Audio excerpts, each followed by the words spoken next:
नमस्कार, मैं हूं गरिमा सुमन वाजपेयी और आप देख रहे हैं के न्यूज इंडिया का खास कार्यक्रम देवभूमि का दंगल। और आज देवभूमि के दंगल में हम विस्तार से बातचीत करने वाले हैं चुनौती चंपावत चुनाव को लेकर।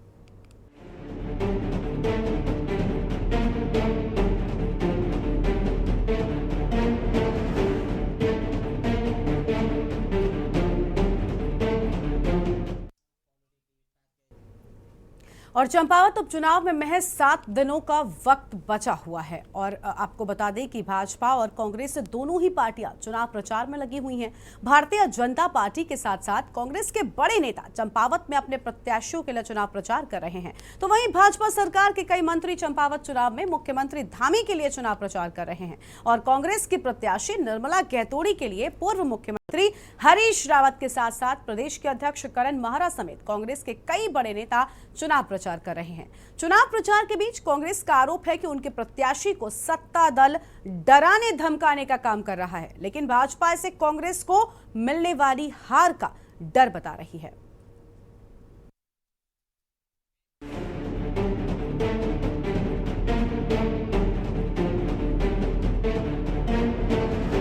चंपावत उपचुनाव में अपनी अपनी जीत का दावा कर रही भारतीय जनता पार्टी और कांग्रेस के कई बड़े नेता अपने प्रत्याशी के लिए चुनाव प्रचार में जुटे हैं। मुख्यमंत्री पुष्कर सिंह धामी के लिए कैबिनेट के कई मंत्री चुनाव प्रचार में जुटे हैं, तो वहीं कांग्रेस के भी कई बड़े नेता अपने प्रत्याशी के लिए चुनाव प्रचार कर रहे हैं। पूर्व मुख्यमंत्री हरीश रावत कांग्रेस के प्रदेश अध्यक्ष करण माहरा के साथ प्रदेश कांग्रेस के कई बड़े नेता चुनाव प्रचार में जुटे हैं।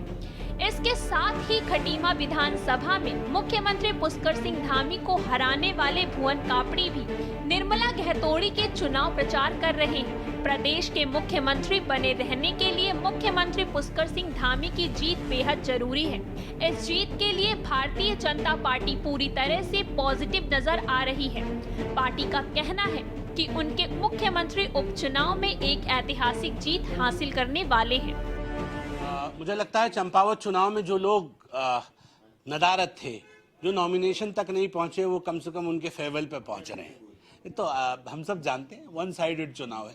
5000 वोटों के अंदर हम कांग्रेस को समेटने जा रहे हैं और चंपावत चुनाव में ऐतिहासिक जीत के साथ युवा मुख्यमंत्री एक नया इतिहास रचने जा रहे हैं। चंपावत की जनता अपने बच्चों के भविष्य के लिए वोट करने जा रही है, अपने विकास के लिए वोट करने जा रही है और हम ये मानते हैं कि चंपावत चुनाव की जीत ऐतिहासिक जीत होगी। चंपावत उपचुनाव में कांग्रेस प्रत्याशी निर्मला गहतोड़ी के समर्थन में पूर्व मुख्यमंत्री हरीश रावत, कांग्रेस के प्रदेश अध्यक्ष करण माहरा, राज्यसभा सांसद प्रदीप टमटा के साथ प्रदेश कांग्रेस के कई बड़े नेता उपचुनाव प्रचार कर रहे हैं। दोनों ही पार्टियां चुनाव प्रचार में व्यस्त हैं और दोनों ही पार्टियां अपनी जीत के दावे भी कर रही हैं। लेकिन जो दावा भाजपा अपनी जीत को लेकर कर रही है, उस पर कांग्रेस का यह आरोप है कि भारतीय जनता पार्टी अपनी सत्ता के दम पर जीत के लिए नए नए हथकंडे अपना रही है।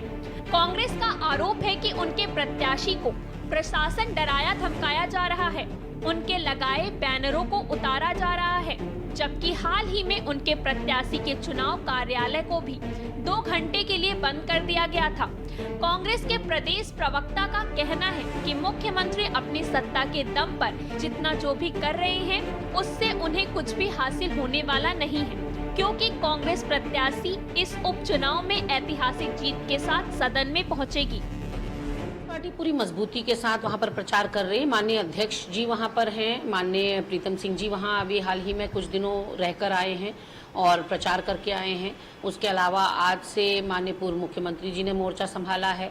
माननीय हमारे नेता प्रतिपक्ष काफ़ी समय से वहां प्रचार कर रहे हैं। हमारे राज्यसभा सांसद प्रदीप टमटा जी वहां बने हुए हैं और तमाम विधायक गण एक एक करके वहां जा रहे हैं, अपनी मौजूदगी भी दर्ज करा रहे हैं और जनता से आह्वान कर रहे हैं। मातृशक्ति के नाम पर जो निर्मला गहतोड़ी को कांग्रेस ने टिकट दिया है, बहुत ही सटीक कैंडिडेट हैं, स्थानीय हैं और बहुत ही निष्ठा और समर्पण भाव से इतने सालों से वो वहाँ की जनता की सेवा कर रही हैं। लेकिन वहीं दूसरी ओर जिस तरह से सत्तारूढ़ दल मुख्यमंत्री धामी की जीत सुनिश्चित करने के लिए अपने निचले स्तर पर उतर आया है। चंपावत उपचुनाव के लिए भाजपा और कांग्रेस अपने पूरे दमखम के साथ चुनाव मैदान में हैं। दोनों ही पार्टियों के कई बड़े नेता अपने प्रत्याशियों की जीत के लिए चुनाव प्रचार कर रहे हैं। चुनाव प्रचार के बीच आरोप प्रत्यारोप भी लगा रहे हैं। कांग्रेस के लिए एक हफ्ते का समय बचा हुआ है। एक हफ्ते में कौन सी पार्टी बाजी मारती है, इसका फैसला 3 जून को हो जाएगा। Bureau report, Dehradun.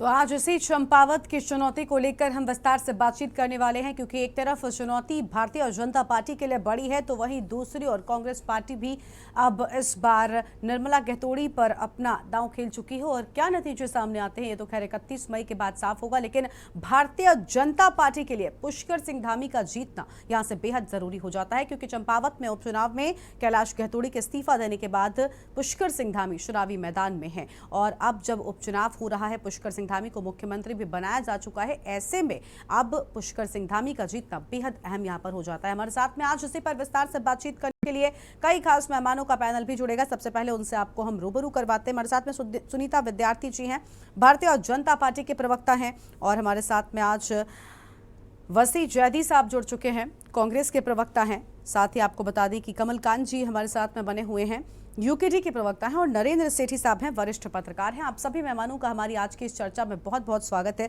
शुरुआत करते हैं सुनीता विद्यार्थी जी के साथ में। सुनीता जी, बड़ी चुनौती है चंपावत चुनाव की, कैसे निपटेंगी आप? चुनाव जो है वो चुनौती ही होता है, चाहे छोटा हो बड़ा हो। और अब तो ये जो चंपावत उपचुनाव है ये बहुत ही हमारे लिए महत्वपूर्ण चुनाव है। और चूंकि ये मात्र विधायक तक ही सीमित नहीं है, ये चुनाव जो हो रहा है ये हम सभी देख पा रहे हैं कि माननीय मुख्यमंत्री जी के लिए चुनाव हो रहा है, तो निश्चित रूप से चुनौती भी है। और जिस प्रकार से भारतीय जनता पार्टी ने प्रदेश में जो जन कल्याणकारी नीतियों का जिस प्रकार से हर व्यक्ति तक पहुंचाने का कार्य किया है, उसके लिए जरूर उनको वहां की जनता का जो है स्नेह मिलेगा। और आप देख पा रहे हैं कि जिस प्रकार से हमारी कांग्रेस पार्टी है जो एक तरह से बिल्कुल ही मैदान छोड़ चुकी है, और कोई भी हमें ऐसा लग नहीं पा रहा है कि हमारे समक्ष जो है एक मजबूत कैंडिडेट है, कि ना तो उनके साथ कोई स्टार प्रचारक है, ना उनका चुनाव प्रचार है। और जब ये कमियां उनकी जो खुद की हैं, उनको ना देखते हुए जिस प्रकार से वो आरोप लगा रहे हैं कि भारतीय जनता पार्टी उनके ऑफिस को तमाम ऐसे गहतोड़ी की तरफ से आरोप लगाए जा रहे हैं जो निराधार हैं। उनको अगर ऐसी कोई कहीं पे भी उनके साथ इस तरीके की कहीं पे भी कोई कार्य ऐसा पाया जाता है तो उनको FIR करनी चाहिए, उनका एक उचित पोर्टल पे उसकी जांच होनी चाहिए। आरोप लगा के सरकार से ग्रहण करने की कोशिश कर रहे हैं वो बिल्कुल निरर्थक है। और जिस प्रकार से चंपावत की जनता माननीय पुष्कर सिंह धामी जी को अपना प्यार दे रही है, स्नेह दे रही है, उससे लगता है कि इस बार का जो चुनाव है वो वाकई बहुत ज्यादा रोमांचक है, और हमारे लिए चुनौती भी है, रोमांचक भी है। और आगे आने वाले समय में आप देखेंगे कि चंपावत एक बहुत ही राज्य का एक ऐसा जिला बनने जा रहा है जहां पे तमाम डेवलपमेंट्स के जो है आगे आसार आपको दिखेंगे। बिल्कुल ठीक है। वसी जैदी साहब, आपने सुना यहाँ पर सुनीता जी कह रही है कि इनके पास तो ना स्टार प्रचारक है, ना इनके पास प्रचार प्रसार करने की कोई रणनीति है, ये तो पहले ही हार चुके हैं। फिर कांग्रेस पार्टी किस चीज को लेकर यहाँ पर दावे ठोक रही है? मुझे लगता है कि सुनीता जी को हमारे चुनाव प्रचार में जाना चाहिए, चुनाव प्रचार हमारा देखना चाहिए। जो मीटिंग हमारे नेता वहां पर कर रहे हैं, लगातार वहां पर हमारे प्रदेश अध्यक्ष जी मौजूद हैं, नेता प्रतिपक्ष जी मौजूद है, उप नेता प्रतिपक्ष जी मौजूद हैं, बीच में भी हमारे बड़े नेता प्रीतम सिंह जी जो पूर्व नेता प्रतिपक्ष हैं वो भी वहां पर रहकर आए हैं, और आज से वहां पर हमारे हरीश रावत जी भी लगातार मौजूद रहेंगे। तो सुनीता जी को हमारे कार्यक्रम में जाना चाहिए, देखना चाहिए। इस तरह की हवा में बातें करके तो कुछ नहीं होता है। और मुझे समझ में नहीं आता है कि भाजपा चुनाव में रोमांच कैसे ढूंढ लेती है। ये तो सुना होता है चुनाव बहुत अच्छा है होने वाला, अभी ये रोमांचित चुनाव कैसे होता है, ये वर्ड तो पहली बारी में नहीं, मैंने आपकी पूरी बात सुनी थी। ठीक मैंने है आपकी सुनीता जी, पूरी उनको बात बोलने सुनी। दीजिए, वैसे भी एक साथ बोलेंगे तो आपकी आवाज कटेगी, प्लीज उनको सुन लेते हैं, उसके बाद सुनीता जी आप काउंटर कर लीजिएगा।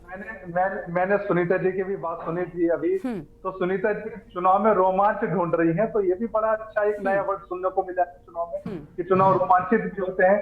हम तो चुनाव को लगातार विकास के मुद्दों पर लड़ते आए हैं, और जो अभी ये कहने जा रही है कि चंपावत को एक ये बड़ा जिला बनाने जा रही है, तो इन्हें याद दिला दूं कि पिछले 5 साल से वहां पर कैलाश गैतोड़ी जी विधायक थे, और जितनी अनदेखी चंपावत की पिछले 5 सालों में की है भाजपा सरकार ने, हाँ। इतनी कभी नहीं हुई। मैं इन्हें याद दिलाता हूं कि टनकपुर जौल जीवी परियोजना जो कि लगभग 2020 और 21 में पूरी हुई थी, वो अभी तक लंबित है।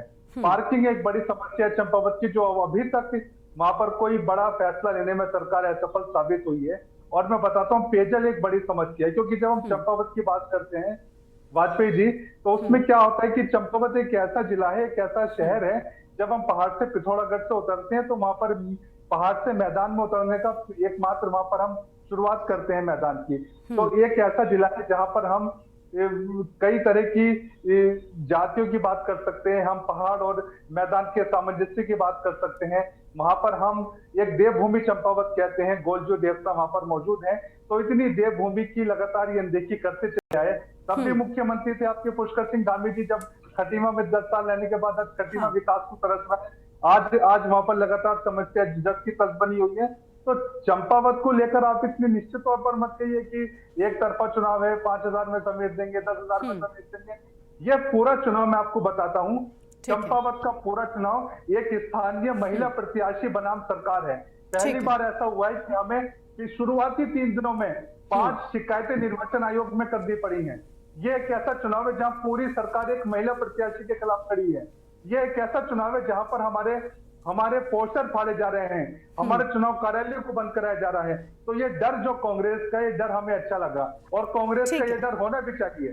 ठीक है, बिल्कुल सही कहा, कांग्रेस का डर है, कांग्रेस को डर है, कांग्रेस का डर होना भी चाहिए आपको, और ये डर है आपको कांग्रेस का, एक महिला प्रत्याशी का डर है।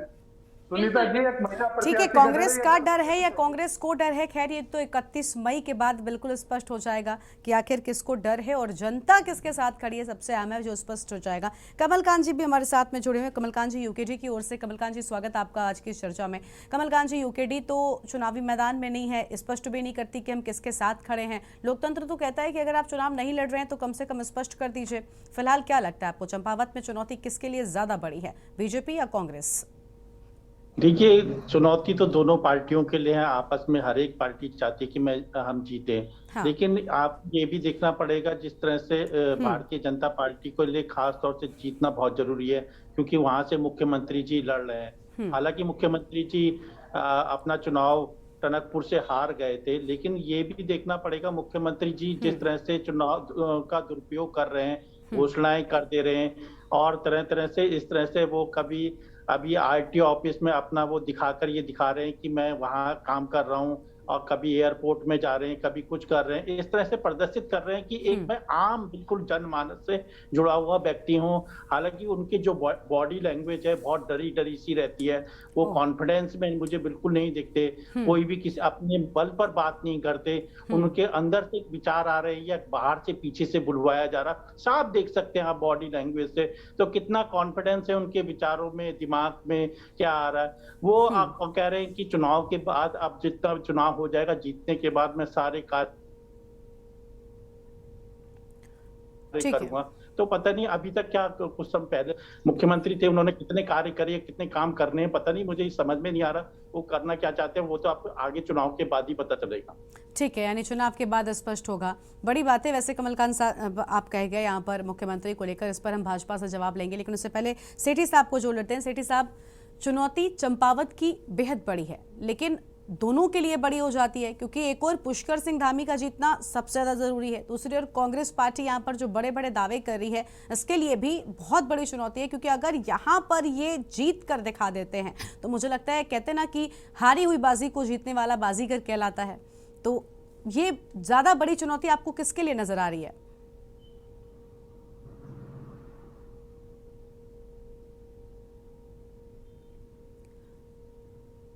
सेठी साहब, आपकी आवाज नहीं आ रही है हम तक।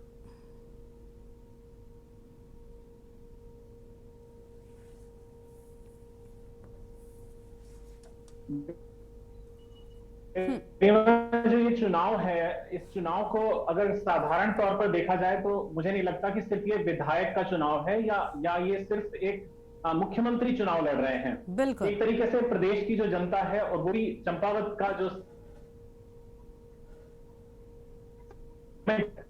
की जो जनता है, उन्हें प्रदेश की जनता ने भारतीय जनता पार्टी को, उसके नेतृत्व को उन्होंने स्वीकार किया है या नहीं किया है।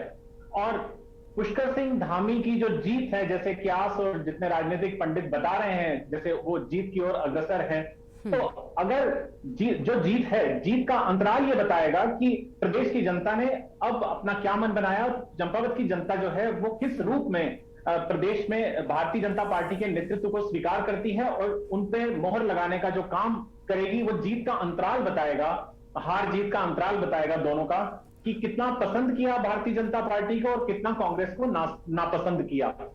बहरहाल जो दूसरा सबसे बड़ा मुद्दा है वो ये है कि जो उत्तराखंड को हर समय चुनावी बुखार में रहने की जो आदत है और जो भारतीय जनता पार्टी को हर समय चुनावी मोड में रहने की जो आदत है, उस आदत से हमको किसी ना किसी तरीके से निजात पानी पड़ेगी, क्योंकि अगर इससे निजात ना पाई तो विकास कार्य जो बाधित होते हैं, और विकास कार्य बाधित होने से पूरा का पूरा प्रदेश का विकास बाधित होता है।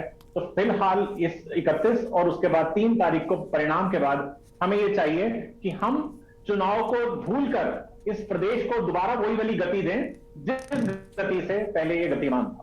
बिल्कुल। खैर, ये बात तो सच है कि चुनाव में अगर पूरी तरह से व्यस्तता हो जाएगी तो प्रदेश के विकास की बात आखिर कौन करेगा, और खास तौर पर अगर सत्ता पक्ष का मुख्यमंत्री ही चुनाव में व्यस्त हो जाए तो मुझे लगता है विकास की धारा जो बहने की बात बीजेपी करती है वो पूरी तरह से रुक जाएगी। सुनीता जी, अभी आपने कमलकांत जी को सुना। कमलकांत जी कह रहे हैं कि मुख्यमंत्री डरे सहमे से नजर आते हैं, उनका बॉडी लैंग्वेज दिखाता है कि वो हार रहे हैं।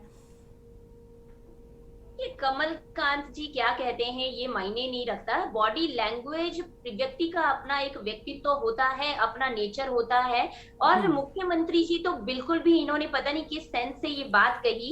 लेकिन देखिए, जिस प्रकार से वो जनमानस के साथ जुड़े हुए हैं, उसमें अगर उनको डरापन महसूस होता है यूकेडी वालों को, तो मुझे लगता है कि उन्हें ये अच्छी बात है। जनमानस के साथ जुड़ना, लोगों के साथ में बिल्कुल आम व्यक्ति की तरह मिलना जुलना, कहीं पे कोई गलत नहीं है। हमारी भाजपा की रीति नीति यही है कि धरती पे रहें, धरातल पर रहें, और जो हमारे संगठन के जो हमारा मेन मकसद है हर जन तक पहुंचना, उसके लिए हमें जैसे भी पहुंचना पड़े हम पहुंचते हैं। और यहाँ पे जिस प्रकार से उपचुनाव को लेकर ये कहा जा रहा है कि अंडर कॉन्फिडेंस है, तो मैं यहाँ पे बता देना चाहती हूँ कि देखिए, अंडर कॉन्फिडेंस तो बाकी सारे दल हैं, इसीलिए बाकी दलों ने अपनी हिम्मत भी नहीं की कि वो अपने लोगों को वहां खड़ा कर सके। और जहां तक कांग्रेस की बात है, जिस प्रकार से कांग्रेस आरोप लगा रही है कि हमारी एक महिला प्रत्याशी के अगेंस्ट जो है वो ये चुनाव है। देखिए, माननीय मुख्यमंत्री जी का चुनाव हमने दोबारा करा, जो उपचुनाव है वो माननीय मुख्यमंत्री जी के नाम पे हो रहा है। महिला प्रत्याशी आपने दिया और आपने खुद एक कमजोर व्यक्ति को वहां खड़ा किया। वहां पे महिला और जेंट्स की बात नहीं आती है, वहां पे ये आता है कि मुख्यमंत्री जी के सापेक्ष आपको एक ऐसा कैंडिडेटर देना चाहिए था जिससे थोड़ी सी मजबूती आती। आज आप देखिए, कोई भी कांग्रेस के गुट में से कोई भी आज महिला प्रत्याशी के साथ खड़े नहीं मिल पा रहे हैं। अभी इनके आरोप है पोस्टर फाड़ रहे हैं, ऑफिस खराब कर रहे हैं, ऑफिस पर, ये तो बहुत नॉर्मल सी चीजें हैं। ये तो प्रधान के इलेक्शन तक में ये चीजें सुनने में आती हैं। तो इतने बड़े इलेक्शन में आप इतनी छोटी छोटी बातें, इतनी हल्की बातें करेंगे, तो मुझे तो लगता है कि हारे हुए मन से अगर आप खड़े होंगे तब तो पहले ही हार है आपकी। और जहां तक हरीश रावत जी की बात है, उनको दूल्हे की तरह सजाकर आज भेजा गया है, वो बिल्कुल भी नहीं जाना चाहते थे, क्योंकि इतनी ज्यादा खेमेबाजी है कांग्रेस में कि एक गुट दूसरे की शक्ल को देखना नहीं पसंद करता। और कहाँ करण मेहरा जी, कहाँ मेहरबान है, कोई पता नहीं। यशपाल आर्य जी अभी राजस्थान से ही बाहर नहीं निकले हैं क्योंकि उनकी थोड़ी सी वहां तारीफ हो गई है। तो यहाँ पे ना ये बहुत अहम मुद्दे हैं कि आप चुनावों को बहुत हल्के में लेते हैं, क्योंकि अगर आप विकास की बात करते, आपने महंगाई का मुद्दा लाया, आज देखिए वो नगण्य हो गया, क्योंकि केंद्र सरकार ने जिस प्रकार से पेट्रोलियम उत्पाद में कमी की है वो आपके सामने है। परिवार 100% बढ़ा दो, बाद में 25% राहत दे दो, है ना, ये वाला फंडा भी अपनाया गया है। वैसे सुनीता जी, खैर वो एक अलग मुद्दा है, लेकिन अभी आप कह रही हैं कि चुनाव वाले मोड में ये नहीं रहते, ये चुनाव की तैयारियां नहीं करते। हाँ सेठी साहब आते हैं आपके पास, कहीं ऐसा तो नहीं है आप जो कह रही हैं इस पर आप भी गिरती हुई दिखाई दे रही सुनीता जी, क्योंकि आपने ऐसा दिखाया कि आपके मुख्यमंत्री पूरी तरह से चुनाव में बिजी हैं। भाई उत्तराखंड में बहुत सारी समस्याएं नजर आ रही हैं फिलहाल। देखिए माननीय मुख्यमंत्री जी मुख्यमंत्री के पद पे रहते हुए जो जो कार्य उनके हाथों होने हैं, जहां उनकी उपस्थिति अनिवार्य है, वहां पे पूरा पूरा समय दे रहे हैं। अभी चारधाम यात्रा है, वहां की लगातार वो मॉनिटरिंग कर रहे हैं। ठीक है, तो प्रचार प्रसार कौन कर रहा है सुनीता जी? फिर प्रचार प्रसार में कौन बिजी है? हम तो देख रहे हैं लगातार प्रचार प्रसार की तस्वीर सामने आती है और आप कह रही कांग्रेस से कोई बिजी नहीं है। खैर ठीक है सुनीता जी आपको आगे सुनेंगे, सेठी साहब भी कुछ कह रहे हैं, उनको भी जोड़ेंगे। तो देखिए देवभूमि में उपचुनाव के लेकर संग्राम छिड़ा हुआ है और आज इसी पर विस्तार से बातचीत करें। एक छोटे से ब्रेक के लिए रुक रहे हैं, कहीं मत जाइएगा, फौरन लौटेंगे।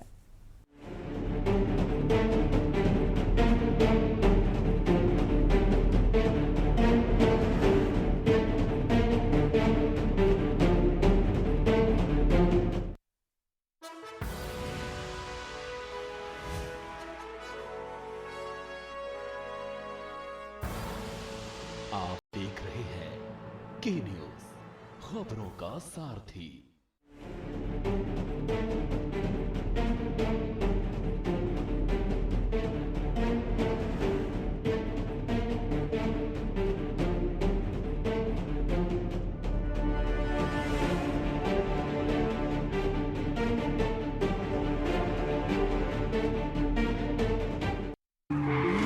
देखें कौन नया खिलाड़ी आया है।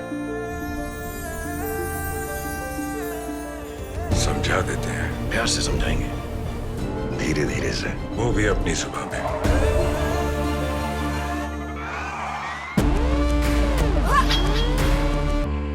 ये तो अपनी जुबान है। जुबान एक हो तो दिल भी एक होने चाहिए।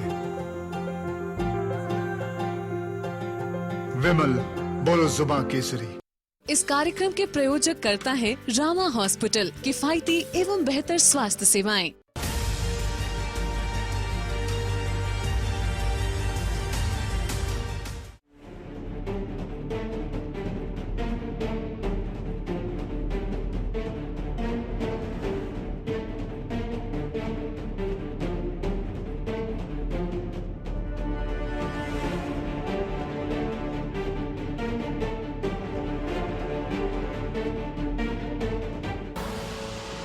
देख रहे हैं के न्यूज, खबरों का सारथी।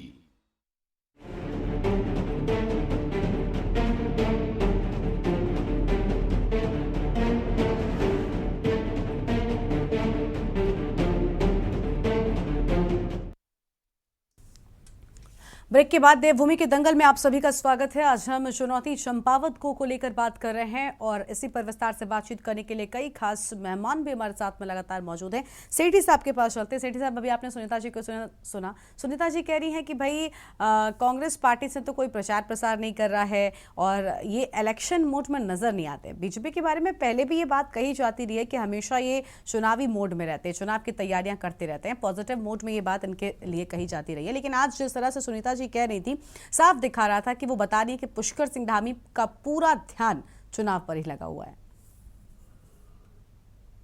देखिए गरिमा, जो अभी इन्होंने कहा सुनीता जी इतनी प्रबुद्ध प्रवक्ता हैं, लेकिन उनसे इस तरीके का बयान सुन के मुझे थोड़ा सा मेरा भी मन उद्वेलित हुआ कि ये बयान दिया कैसा इन्होंने।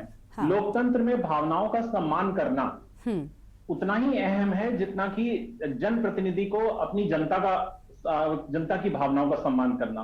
उत्तराखंड क्रांति दल ने और आम आदमी पार्टी ने अगर मुख्यमंत्री के सम्मान के रूप में या वहां लोकतंत्र की बहाली के रूप में अपना प्रत्याशी नहीं खड़ा किया, तो सुनीता जी का कहना है कि देखिए डर के मारे नहीं खड़ा किया। तो इसमें थोड़ा सा सुनीता जी का अहंकार जरूर झलक रहा है, लेकिन उसको भी हम किनारे कर दें, हम उसको नहीं लेते।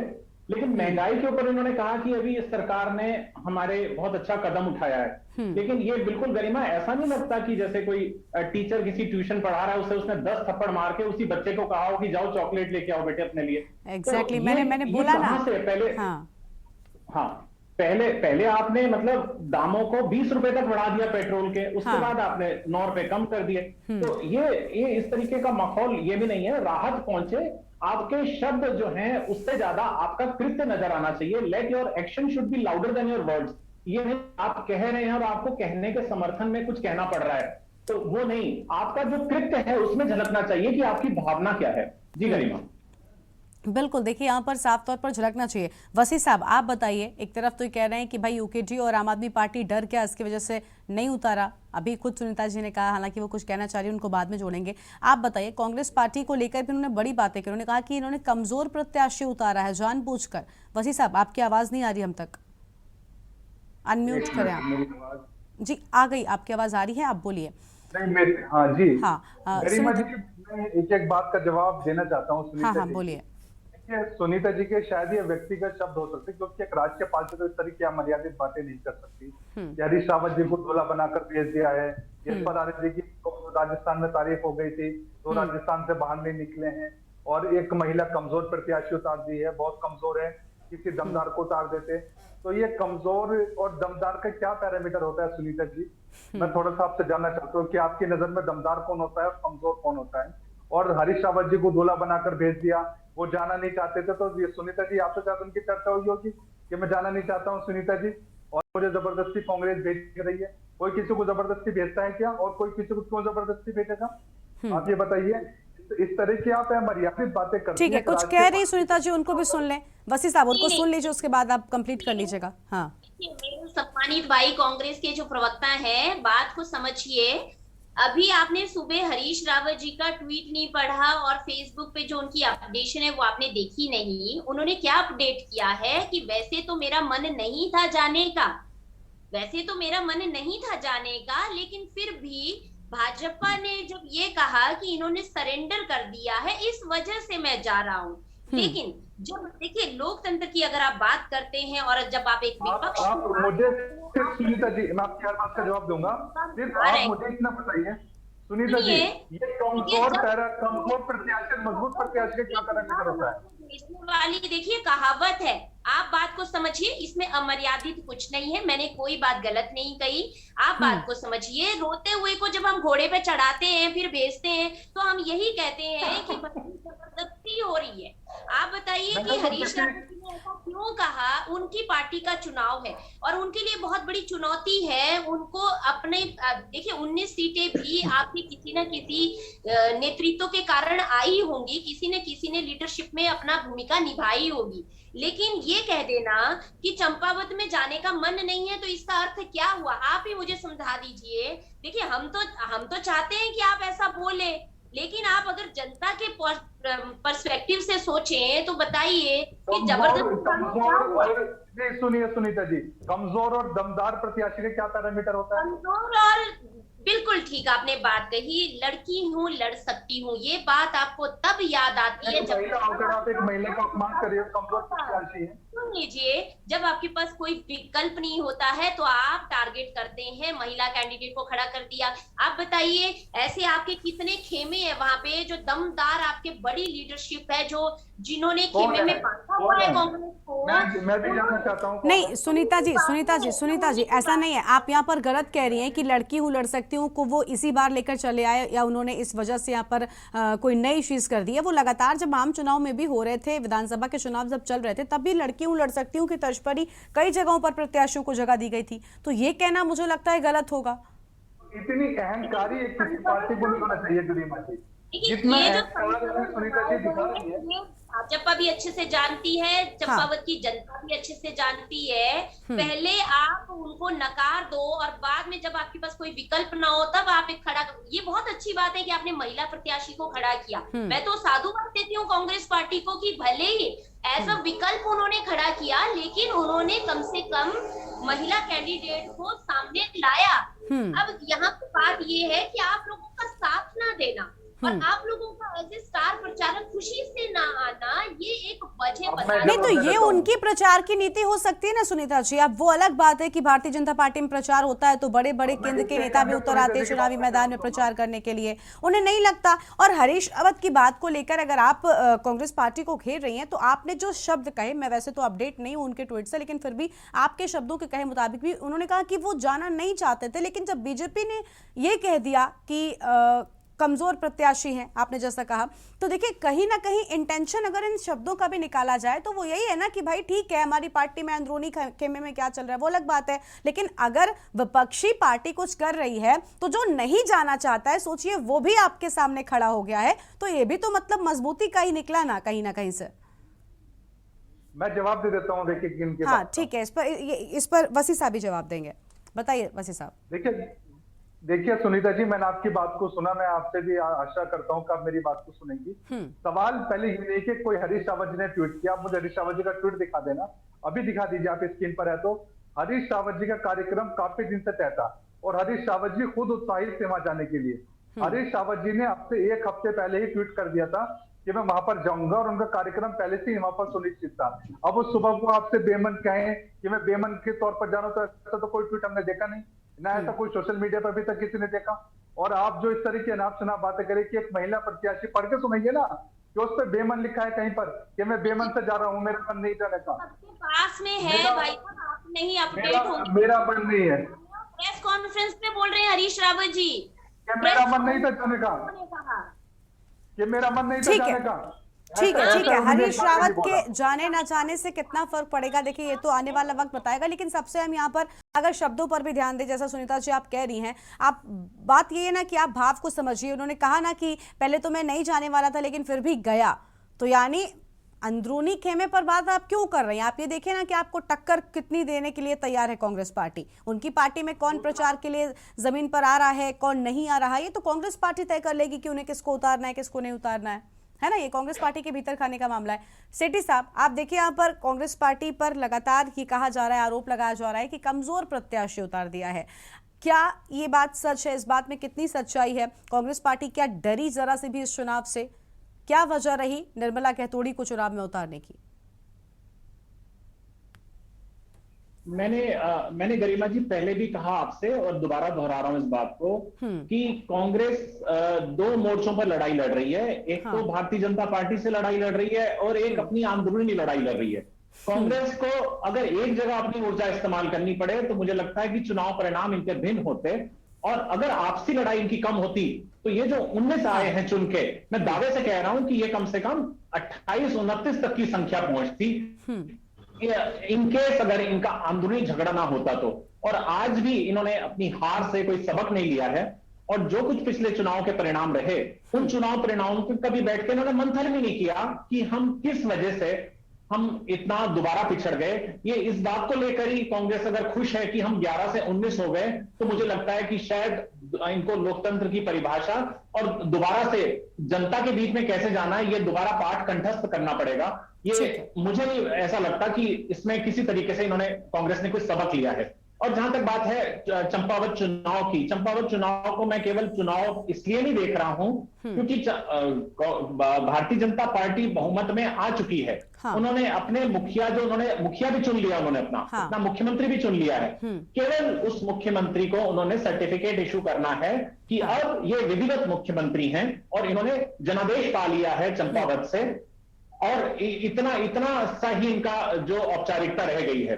अब लेकिन मेरा मानना है कि जो हार और जीत का अंतर है, गरिमा, जो हार और जीत का अंतर है वो अंतर ये तय करेगा कि कितना भारतीय जनता पार्टी को प्रदेश की जनता पसंद करती है और कितना कांग्रेस को प्रदेश की जनता पसंद करती है। बिल्कुल, और ये भी तय करेगा कि कांग्रेस के अंदर गुटबाजी कितनी है अगर हार का अंतर ज्यादा आता है तो। जी बिल्कुल। देखिए आप यही मेरा सवाल था कि आखिर आपने कहा कि कोई बहुत बड़ा चुनाव अगर देखें तो उनका पहले ही बीजेपी सत्ता में आ चुकी है, मुख्यमंत्री बन चुके हैं पुष्कर सिंह धामी, एक सर्टिफिकेट महज बचा हुआ है। लेकिन ये सर्टिफिकेट ही कितना अहम हो जाता है, क्योंकि अगर पुष्कर सिंह धामी यहाँ से हारते हैं तो मुश्किलें भारतीय जनता पार्टी के लिए बहुत बड़ी खड़ी हो सकती हैं। अगर मैं कह रही हूँ वो नतीजे क्या होंगे वो अलग बात है। लेकिन सेठी साहब एक बात यहाँ पर यह भी है कि पुष्कर सिंह धामी को उत्तराखंड के चुनाव में नकारा गया खटीमा से, जबकि जनता जानती थी कि पुष्कर सिंह धामी ही मुख्यमंत्री चेहरा है। बावजूद इसके अगर उन्हीं के क्षेत्र में नकारा जा रहा है तो ये भी एक बहुत बड़ी वजह हो सकती है। पुष्कर सिंह धामी चंपावत में अगर चुनाव जीतेंगे भी तो उसके लिए वजह क्या होगी? क्या कांग्रेस कमजोर है इसी के चलते पुष्कर सिंह धामी जीत जाएंगे? क्योंकि अगर इतने ही मजबूत धामी होते तो खटीमा में क्यों हारे? और बिल्कुल आसपास हैं दोनों जगह। ललिमा, हाँ, ठीक, आपने बिल्कुल सही तर्क दिया और आपके लॉजिक से मैं सहमत हूं। देखिए, हरीश रावत का बेमन से वहां रहना, प्रीतम सिंह का वहां पे प्रतीक स्वरूप वहां पे रहना, और बाकी कांग्रेस के दिग्गज नेताओं का भी वहां पे प्रतीक स्वरूप रहना, इस बात को दर्शाता है कि एक औपचारिकता के तौर पर, जैसे कहते हैं कि मैंने एक फॉर्म भर दिया, मेरा सिलेक्शन होना ना होना तो ये तो प्रभु के हाथ में है। तो कांग्रेस जिस मन से लड़ना चाहिए था, जिस एकाग्रता से लड़ना चाहिए था, जिस संगठन के साथ जितना संगठित होकर लड़ना चाहिए था कांग्रेस को ये चुनाव, कांग्रेस ने न जाने क्यों अपने आप एक थाली सजाकर और भारतीय जनता पार्टी के हाथ में देने का जो प्रयास किया है, और वो मतलब उसमें ये झलकता है कि जैसे एक सरेंडर तो एक शब्द अलग हो गया, लेकिन मित्र विपक्ष की भूमिका जैसे निभाते हैं कि चलिए कोई नहीं, जो कुछ हुआ, अब आगे का देखते हैं कैसे चलना है। बिल्कुल, क्योंकि ये बहुत बड़ा मौका था। पहले ही जब नतीजे आए उत्तराखंड में सब जश्न मनाया जा रहा था, लेकिन पुष्कर सिंह धामी के चेहरे पर जो दुख था वो साफ दिखाई दे रहा था। दुख भले ही उन्होंने उनके नेतृत्व में पार्टी जीती, लेकिन कहते ना कि गले की हड्डी बन गए थे पुष्कर सिंह धामी। तो वो चीज अगर ये कांग्रेस पार्टी मजबूती के साथ उनके सामने खड़ी होती तो कहीं ना कहीं दिखता। देखिए, सुनीता जी कह रही कि ऐसा कुछ नहीं है, लेकिन ये बात सच है कि चिंता तो बीजेपी की बढ़ गई थी ना मैडम, जब पुष्कर सिंह धामी हार गए। अब इतना सब कुछ करना पड़ रहा है, एक तरफ चारधाम आपके पास है, दूसरी ओर आपको उपचुनाव में पूरा ध्यान केंद्रित करना पड़ रहा है। खैर, कमलकांत जी को भी जोड़ लेते। कमलकांत जी, आप बताइए, अभी यहाँ पर कहा जा रहा था कि सुनीता जी खुद कह रही हैं कि आप लोग तो पहले डरे हुए हैं, आप लोग चुनाव में नहीं उतरे। हम तो अभी भी कह रहे हैं कि स्पष्ट कर दीजिए ना कि किसके साथ हैं कम से कम। जी, वो तो स्पष्ट तो जब तक अध्यक्ष जी ने कुछ विशेष कुछ बोला नहीं है तो उस पर मैं ज्यादा टिप्पणी नहीं कर सकता। ठीक है। जहां तक महंगाई के मामले में सुनीता जी बोली कि हमने कम कर दिया, पहले आदमी का खून पूरा निकाल लो, निचोड़ लो, और उसके बाद कहो कि जरूरत है तो फिर वहां खून की कुछ बोतलें पहुंचा दें, तब उनको थोड़ा मतलब गरीब जनता को कुछ फायदा हो जाए। जहां तक महंगाई की है तो जैसे कि उनके खुद मंत्री हैं, एक रेखा आर्य जी थी, वो प्रतिष्ठित हॉस्पिटल में गई बाम लगाने के लिए और फिर वो ठीक हो गई दिल्ली में से आकर। तो वो लोग जो लोग इतने वो हैं कि इनको कोई महंगाई से उसके बाद घास काटने चली गई एकदम, सरकारी खेत में धान काटने चली गई थी तुरंत। हाँ, फिर धान काटने भी गई, झंडू बाम लगकर, तो क्या एक झंडू बाम लगाने भी आप दिल्ली जा रहे हो, तो फिर ऐसा क्या सोच सकते हैं हम, क्या कल्पना कर सकते हैं, क्या इनसे इमेजिन कर सकते हैं कि भविष्य में ये कुछ कर सकते हैं। हमारे उत्तराखंड के नेता लोग जो आज बड़ी बड़ी बातें करते हैं कि हमने ये कर दिया। जहां तक चार धाम की यात्रा की बात है, कितनी खराब चल रही है। पंजीकरण का जब मैटर यहाँ पर हमने बोला था कि पंजीकरण क्यों रोक दिया गया, तुरंत के न्यूज में जब हमारी डिबेट चल रही थी, तुरंत उसी के बाद पंजीकरण दोबारा शुरू हो गया था। आपको लोगों को भी नहीं पता होगा, वो बाद में इन्होंने शुरू करना पड़ा दबाव के कारण। तो ये जो जिस तरह से बोलना चाह रहे हैं कि हम पूरे करना चाह रहे हैं, ये कर रहे हैं, वो कर रहे हैं, और पर्यटन मंत्री अनाप शनाप बयान बोल रहे हैं कि एक सुशांत सिंह राजपूत जो हैं उनके लिए सेल्फी पॉइंट बनाया जाएगा केदारनाथ जैसी जगह में। आप पूजा के स्थान पर आप किसी का सेल्फी पॉइंट बना रहे हो, मतलब वो भगवान वो क्या आध्यात्मिक गुरु माने जाते हैं। तो पता नहीं, मैं समझ भी नहीं चाहता वो करना क्या चाहते हैं। और वहाँ जो अव्यवस्था का रूप है आप पूरा देख सकते हो, कितने जब पंजीकरण हो रहा है, आप किसी से कोई सुझाव लेना नहीं चाहते कि कैसे किया जा सकता है, जबकि सुझाव के माध्यम से ये पूरी व्यवस्था सुधारी जा सकती थी। तो क्या बोलना, क्या बोले, बाकी इनसे समझ सकते हैं वो। ठीक है। उनको सत्ता का पूरा वो चल रखा है। ठीक है, सत्ता अपना काम कर रही है, लेकिन मुझे लगता है यूकेडी को भी अपना जो रुख है वो बिल्कुल स्पष्ट करना चाहिए, क्योंकि लोकतंत्र यही कहता है कि अगर आप चुनावी मैदान में नहीं है तो जो लोग आपके साथ खड़े, जो जन समर्थन आपके साथ है, उसको एक सही दिशा दें। खैर, भाजपा से सुनीता जी हैं। सुनीता जी, आप बताइए, कुछ कहना चाह रही हैं आप? लेकिन देखिए सुनीता जी, एक सवाल मेरा सुन लीजिए, उसके साथ आप जवाब दीजिएगा। पुष्कर सिंह धामी का जो सीएम का ताज है वो दांव पर लगा हुआ है। बड़ी तैयारी पुष्कर सिंह धामी कर रहे हैं, लगातार हम देखते हैं वो प्रचार प्रसार में पूरी तरह से व्यस्त नजर आते हैं। डर जो अभी शुरुआत कमलकांत जी ने की थी कि बॉडी लैंग्वेज की बात, बॉडी लैंग्वेज उनकी अभी भी ये कहती है, क्योंकि खटीमा और चंपावत एक दूसरे से सटे हुए हैं और जनता का माइंडसेट एक बार अगर सेट हो गया तो उससे थोड़ा सा मिटा पाना या बदल पाना थोड़ा मुश्किल हो जाता है। बिल्कुल गरिमा जी, देखिए कमलकांत जी ने यहाँ पे जो भी बात रखी, मैं पूरी तरीके से सहमत हूँ कि उन्होंने जिस प्रकार से कहा कि हमें ऐसा लगता है। देखिए ये सब चीजें जो होती है, जो ये बॉडी लैंग्वेज के फैक्टर्स होते हैं या क्षेत्र में हम लोग जब जाते हैं या माननीय मुख्यमंत्री जी को जब ये जिम्मेदारी मिली और उस वक्त उन्होंने जिस प्रकार से भाजपा को जिस नेतृत्व में लाया और जिस नेतृत्व के कारण भाजपा पुनः सत्ता में आई, मुझे लगता है कि वो उनका बॉडी लैंग्वेज ही था जिस वजह से, जिस कॉन्फिडेंस से दोबारा भाजपा अपनी सरकार बना पाई। अब यहाँ पे जैसे खटीमा से उनको वहां पे जो है मैंडेट नहीं मिला, वो कमियों पे भी माननीय पुष्कर सिंह धामी जी ने बहुत गहनता से विचार किया है और क्योंकि उस समय वो ज्यादा समय अपनी विधानसभा में नहीं दे पाए थे, ये एक मुख्य कारण था। सुनीता जी एक बात मैं आपको एक बात आप पूरा कंप्लीट करेगा। अभी आप यही चीज को लेकर कह रही थी कांग्रेस पार्टी को कि भाई ये हार गए, आपने अभी कहा मैंडेट नहीं मिला, किस वजह से नहीं मिला था, कुछ इस पर भी बोल दीजिए, क्योंकि अभी आप भीतरघात को लेकर कांग्रेस पार्टी को घेर रही थी कि हरीश रावत अलग है, इतने गुट हैं, ये है वो है। खटीमा में पुष्कर सिंह धामी को मैंडेट क्यों नहीं मिला था? देखिए मैं वही बात पे आ रही हूँ कि खटीमा में जिस समय माननीय मुख्यमंत्री जी पुष्कर सिंह धामी जी मुख्यमंत्री बने, उनके पास जो समय था वो समय उन्होंने पूरा भाजपा को पुनः सत्ता में लाने के लिए अपना इस्तेमाल किया और अपनी विधानसभा में जो समय नहीं दे पाए, चुनाव प्रचार प्रसार में नहीं जा पाए, कई ऐसी चीजें होती हैं कि हम लोग जो है वहां पे चूक गए, तो हमने उनकी भी समीक्षा की है। और देखिए चंपावत से लड़ने का मुख्य कारण भी यही है कि खटीमा को दोबारा जितनी भी विधानसभाएं लगती हुई हैं उनका दोबारा से उनमें जो जो कमियां हैं उनको सुदृढ़ किया जाए, उनको प्रगति दी जाए और निश्चित रूप से, लेकिन जैसे कमलकांत जी ने कहा कि हम जो उन्होंने डर की बात करी या अन्य जो उन्होंने बातें की, मैं यहाँ पे बता देना चाहती हूँ कि देखिए भले ही आपकी दृष्टि से जो भी आपने यहाँ पे सुझाव दिए, हम हमेशा दूसरे दलों से आए हुए सुझावों का सम्मान करते हैं और उस पे विचार करते हैं और जब हमें जरूरत पड़ती है तो हम सभी दलों को बुला के एक सर्वदलीय बैठक भी करते हैं और मेरी इस बात से सहमत होंगे कमलकांत जी। लेकिन चूंकि देखिए हम राजनीतिक क्षेत्र में है, राजनीतिक समीक्षाएं हमको पक्ष विपक्ष में करनी होती है, तो आपने जो बात यहाँ पे कही और जो पर्यटन मंत्री जी की जिस प्रकार से आपने बात की, उनका सिंपल एक तरीका था कि किस तरीके से हम पर्यटन को बढ़ावा दें।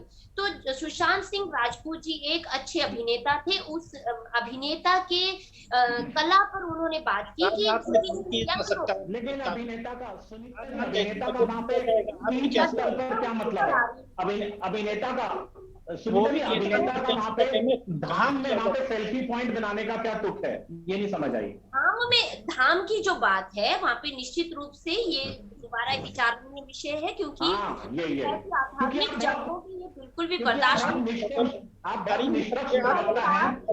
प्लीज आप लोग एक एक करके बोलेंगे तो आप सबकी आवाज स्पष्ट होगी। आप सब लोग जुड़े हुए हैं, अगर सब एक साथ बोलेंगे तो आवाज नहीं आएगी। प्लीज सुनिए, जब केदारनाथ मूवी आई थी उत्तराखंड में तो उसको बैन कराने के पीछे भी मैं एक मुख्य कारण, मैं खुद गई थी पूरे अपना दल लेकर कि इसको बैन किया जाए, क्योंकि जिस प्रकार से केदारनाथ मूवी को प्रदर्शित किया था, उनके कलाकारों को वहां पे बताया गया था, वो बिल्कुल भी चीजें जो थी वो सही नहीं थी, तो हमने उसका विरोध भी किया था और माननीय मंत्री जी ने उस चीज को माना भी था।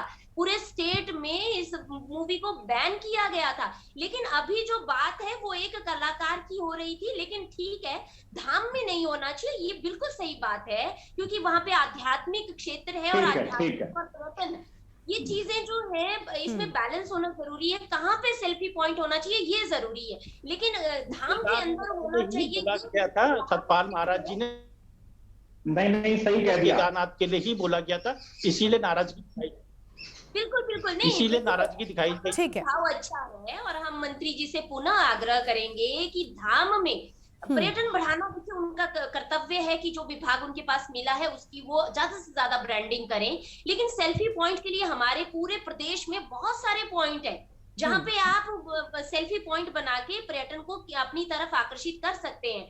धाम जो विषय है, बेसिक जो 4 धाम की अगर हम बात करें तो वहां तो मैं कहूँ कि गुरु शंकराचार्य जी का सेल्फी पॉइंट बनवा दीजिए, जो हमारे जिन शंकराचार्य जी का सेल्फी पॉइंट पर विस्तार से बातचीत हम करेंगे। अभी फिलहाल चंपावत पर बात कर लेते हैं। चंपावत में ज्यादा वक्त नहीं, 31 मई को चुनाव होने हैं।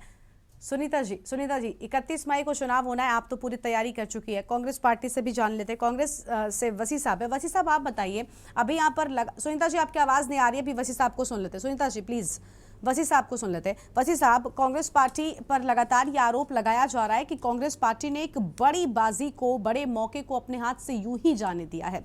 क्यों आखिर आपने ऐसा किया? इस चुनाव को आपने हल्के में क्यों लिया? क्यों एक बड़े कैंडिडेट को, आप मुझसे ये मत पूछेगा कि बड़े और छोटे कैंडिडेट का मतलब क्या होता है, लेकिन हाँ आप भी जानते हैं शीर्ष नेतृत्व क्या होता है, उसके लिए मुझे किसी का नाम लेने की जरूरत नहीं है। क्यों, जब मुख्यमंत्री से टक्कर लेनी थी तो आपको यहाँ पर ये चीज़ क्यों ध्यान आई? क्योंकि अगर हम उत्तराखंड के आम चुनाव की भी बात कर ले तो ऐसा तो नहीं कि आपने बहुत ज़्यादा उत्तराखंड में महिला प्रत्याशियों को टिकट दे दिए थे। फिर इस उपचुनाव में जब धामी जी से लड़ाई लड़नी थी तो फिर निर्मला जी ही क्यों, और कोई प्रत्याशी क्यों नहीं? बिल्कुल आपने सही सवाल किया, निर्मला जी ही क्यों। हाँ। मैं यही बात बताने वाला था, आपने मेरी बात बीच में रोक दी थी पहले। फिर सेठी जी का मैंने बयान सुना था, मेरी नाराजगी भी है। सेठी जी ने कहा कि हम विपक्ष मित्र की भूमिका निभा रहे हैं, कांग्रेस कोई विपक्ष मित्र की भूमिका नहीं निभा रही है। और आप मेरी बात से संतुष्ट होंगी गरिमा जी कि हमने 10 साल तक, यानी कि हमने 2017 में और 2022 में दोनों बार हमने वहां पर हेमेश खरतवाल जी को टिकट दिया। हेमेश खरतवाल जी वहां पर 20 साल से राजनीति कर रहे हैं, 2 बार के वो चुनावी विधायक थे और 2 बार वो लगातार हार चुके हैं। और लगातार 2 बार हारने के बाद जो निर्मला गहतोड़ी जी है वो जमीन से जुड़ी हुई महिला प्रत्याशी है, बहुत मजबूत प्रत्याशी है। वो एक ऐसी महिला प्रत्याशी जिनका घर घर पर, जो जिन्हें बाई नेम बाई फेस सब लोगों को जानती हैं, सब लोगों के बीच में जाती है। अब जैसे कि मेरे जो साथी प्रवक्ता बैठी हैं, सुनीता जी ने उनकी इंसल्ट की कि वो एक कमजोर प्रत्याशी है। उसके बाद फिर जैसे कि सेठी जी ने भी कहा कि हम विपक्ष में की भूमिका निभा रहे हैं, तो इस बात से बिल्कुल एतराज करता हूँ। आप किसी भी प्रत्याशी को, जिसको पहली बार चुनाव लड़ रहा हो, जो व्यक्ति पहली बार विधानसभा का चुनाव लड़ रहा हो, आप उसे कमजोर मजबूत के पैरामीटर पे नहीं तोल सकते। लेकिन वसी साहब प्रैक्टिकली बात करिए ना, राजनीतिक पार्टियां ऐसा कब करती हैं कि मुख्यमंत्री सामने खड़ा हो और फिर पहली बार किसी महिला को चुनाव में उतार दिया? मतलब आप तो उनके साथ भी खेल कर गए। जी मैं बिल्कुल प्रैक्टिकली बात कर रहा हूँ। जो 2 बार के लगातार हमारे हारे हुए प्रत्याशी थे, हमने उन्हें टिकट न देकर एक दूसरी मजबूत प्रत्याशी को टिकट दिया है, क्योंकि 2 बार लगातार हार चुके थे। हमने एक मजबूत प्रत्याशी को इसी वजह से टिकट दिया जो जमीन से जुड़ी हुई नेता हैं, और उन्हें किसी कीमत पर कमजोर नहीं कह सकते अभी तक, जब तक वो चुनाव। ठीक है, नहीं हम उन्हें कमजोर नहीं कह रहे, लेकिन पुष्कर सिंह धामी से चुनाव लड़ना है ना, मुकाबला किससे ये भी देखा जाता है। सेठी साहब कुछ कह रहे हैं, उनको सुन लेते, उसके बाद आपकी सुनते हैं। हाँ सेठी साहब। चंपावत की सामान्य जनता की इंसल्ट है। हाँ वसी जी आप बहुत प्रबुद्ध प्रवक्ता भी हैं और बिल्कुल उसी पृष्ठभूमि से हैं जिस पृष्ठभूमि से मैं हूं। हाँ। और हाल ही में आपने अपना धर्मांतरण किया है राजनीतिक, तो ये जो राजनीतिक धर्मांतरण आप प्रवक्ता हुए हैं, हाँ। बेसिकली तो आप पत्रकार ही हैं पहले, और मैं कतई आपकी भावनाओं को आहत करने का कोई मेरा मतलब नहीं था। मेरा कहने का मतलब, मेरा केवल तात्पर्य ये था कि जिस भूमि पर जहां पे हरीश रावत ने चलना सीखा, जहां पे उन्होंने जो उनका बाल्यकाल से लेकर राजनीति का और यौवन तक उन्होंने उनका वहां रहा, तो क्यों हरीश रावत क्यों सामने नहीं आए पुष्कर सिंह धामी के? उनको चुनाव लड़ना चाहिए था, उनको सामने आना चाहिए था, एक बार आजमाना चाहिए था। हार जीत तो लगी रहती है राजनीति में, कोई बात नहीं, वो 2 बार हार गए तो क्या हुआ, एक बार फिर उनको देखना चाहिए था। होता, मेरा ये कहने का मतलब है। मैं कतई कतई मैं ये नहीं कह रहा हूं कि आपने कोई चॉइस आपकी गलत है, देखिए, लेकिन जो दिख रहा है सामने, जो विश्लेषक देख रहे हैं, जो पैनलिस्ट देख बिल्कुल जो बोल रहे हैं, उस बात को मैं कह रहा हूं। ठीक है सुन लेते वसी साहब को। हाँ आप मेरे जवाब सुन लीजिए। हाँ। आप बहुत बुद्धिजीवी व्यक्ति हैं, मेरे बड़े भाई हैं, मैं आपका हमेशा सम्मान करता है। लेकिन सबसे बड़ा सवाल ये कि जैसा आपने कहा हरीश रावत जी को चुनाव क्यों नहीं लड़ाया, अगर हम एक ऐसे फैक्टर में जाएंगे कि ऐसा क्यों नहीं हुआ, तो ऐसे बहुत सारे रीजन निकल जाएंगे कि वहां पर प्रदीप टमटा जी भी हैं, राज्यसभा सांसद हैं, हरीश रावत जी हैं, और भी हारे हुए विधायक हैं, हेमेश करपाल जी भी हैं, और भी हमारे पास बड़े कद्दावर नेता हैं कुमाऊं के। लेकिन सवाल ये आता है कि निर्मला घैतोड़ी जी, पुष्कर सिंह धामी जी को अगर आप कंपेयर कीजिए, आपको लग रहा है कि वो एक तरफ मुख्यमंत्री है और एक तरफ एक महिला प्रत्याशी है जो पहली बार चुनाव लड़ रही है विधानसभा का। तो निर्मला घैतोड़ी जी एक स्थानीय व्यक्ति है चंपावत की, पुष्कर सिंह धामी जी स्थानीय व्यक्ति नहीं। निर्मला घैतोड़ी जी एक जमीन से जुड़ी हुई नेता है जो एक महिला के तौर पर, जैसे सुनीता जी उनका अपमान करी, तो मैं आपको बताता हूँ कि पुष्कर सिंह धामी जी तब भी मुख्यमंत्री थे जब वो खटीमा से आ रहे हैं। पुष्कर सिंह धामी जी तब भी मुख्यमंत्री थे और कैलाश घैतोड़ी जी 5 साल इस सीट पर विधायक रह चुके हैं चंपावत में। तब इन लोग को चंपावत की याद नहीं आई। ये आज कहते हैं कि हम चंपावत के अंदर बहुत सारा स्कोप है। अरे भाई, स्कोप कहां से आ गया? जब 5 साल से आप लोग बैठे हो तो आपको स्कोप क्यों दिखाई दे रहा है चंपावत के अंदर? चंपावत के अंदर आप अगर काम करते 5 साल में तो आपको उसमें संभावना दिखाई न देती कि हम इसमें विकास कैसा मुद्दा करेंगे। विकास का संभावना वहां दिखाई देती है जहां विकास होता नहीं है, जहां विकास हुआ हुआ नहीं है। चंपावत में आज इन्हें संभावना दिखाई दे रही है क्योंकि नहीं, लेकिन अगर विकास नहीं हुआ होता ना वसी साहब, अगर विकास नहीं हुआ होता तो बीजेपी के ही जो विधायक रहे हैं, इसके पहले इस्तीफा दिया कैलाश जी, वो भी कैसे जीतते? और देखिए, अभी आप एक अहम बात कर रहे थे कि हम चाहते हैं हरीश रावत जी को हमने नहीं उतारा। आप एक बार ये भी सोचिए ना कि पुष्कर सिंह धामी चुनाव हारते हैं खटीमा से, बीजेपी इसके बाद उन पर विश्वास जताती है, तो ऐसे ही आपको भी अपने पार्टी के शीर्ष नेताओं पर विश्वास होना चाहिए था और बड़ी बाजी, बड़ा कंपटीशन यहाँ पर खड़ा करना चाहिए था। हम निर्मला जी को कमजोर नहीं कह रहे हैं, यहाँ पर आप प्लीज इसको इस चीज में लेकर मत जाइए, लेकिन हम ये चाहते हैं कि मुकाबला बेहद कड़ा होता, बराबरी का होता तो और ज्यादा बेहतरीन होता। हम चाहते थे कि कांग्रेस पार्टी जोरदार टक्कर दे भारतीय जनता पार्टी को, ताकि वो भी अपने आप को प्रूव कर सके। खैर, आप सभी का बहुत बहुत शुक्रिया आज की हमारी इस चर्चा में आने के लिए। समय कम है, इस चर्चा को फिलहाल यहीं पर रोकना पड़ रहा है, तो आज आप सबका शुक्रिया। और आज हम बात कर रहे थे चंपावत की चुनौती को लेकर, क्योंकि 31 मई को उपचुनाव होने हैं चंपावत में। पुष्कर सिंह धामी इस बार चुनावी मैदान में चंपावत से उतरे हुए हैं। खैर, ये चुनौती बेहद कड़ी है पुष्कर सिंह धामी के लिए, क्योंकि सीएम का ताज दांव पर लगा हुआ है। और फिलहाल देवभूमि के दंगल में इतना ही आज। आप बने रहिए न्यूज़ इंडिया के साथ। नमस्कार।